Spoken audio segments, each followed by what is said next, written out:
High বন্ধুরা, আজকেও চলে এলাম। দেখো ছাদের উপরে, দেখো আমার গোলাপ গাছে কত ফুল ফুটে আছে, দেখেছো? আমি কচু শাক কাটবো টবের ভিতর থেকে, সেটাই তোমাদের সঙ্গে শেয়ার করতে এসেছি। বাগানের কিছু অংশ। এই দেখো বন্ধুরা, আমার টবের ভিতর এই দেখো কি সুন্দর কুমড়ো কুমড়ো গাছ হয়েছে, কুমড়ো শাকের ডগা, দেখেছো বন্ধুরা?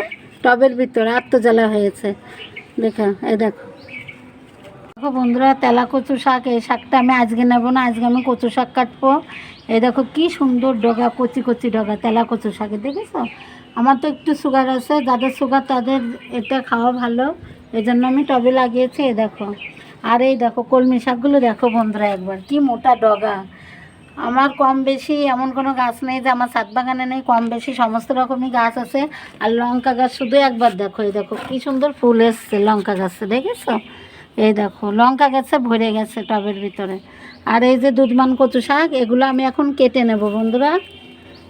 আমার এই ছাদ বাগান কেমন লাগছে, এইসব প্রসেস অবশ্যই বন্ধুরা কমেন্ট করে তোমরা আমাকে একটু জানাবে। আর তোমাদেরও কি এরকম ছাদ বাগান আছে নাকি? দেখো কচু শাকগুলো আমি কেটে নিচ্ছি, দেখেছো? নিয়ে একটা বালতির ভিতর রেখে দিচ্ছি।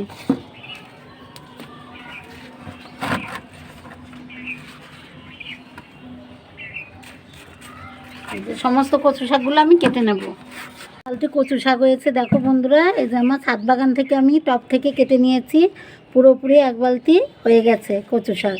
তোমরা এভাবে একটা হলেও বাড়িতে টব লাগিয়ে গাছ লাগাবে। দেখো এসব তো একদম অর্গানিক, খেতে খুবই টেস্টি হয়। এই যে দেখো তুলসী গাছ, কি সুন্দর, কত বড় বড় পাতা। এই দেখো তুলসী গাছের, দেখেছো? আমি ছোটোটা লাগিয়েছিলাম, বড় হয়ে এত বড় হয়ে গেছে। আর এই যে জবা ফুল গাছের কুড়ি ফুটে আছে, সকালবেলা ফুটবে আর আমি এখান থেকে ছিঁড়ে নেব। আর এখানে যে বেলি ফুল, তোমরা তো জানোই আমার ছাদ বাগানে আছে এগুলো। আর এই যে টগর ফুল গাছ। তার সমস্ত কিছু কেমন লেগেছে বন্ধুরা, শাকসবজি ফুল ফল থেকে শুরু করে অবশ্যই আমাকে একটু জানিও, ঠিক আছে বন্ধুরা? সবাই ভালো থেকো।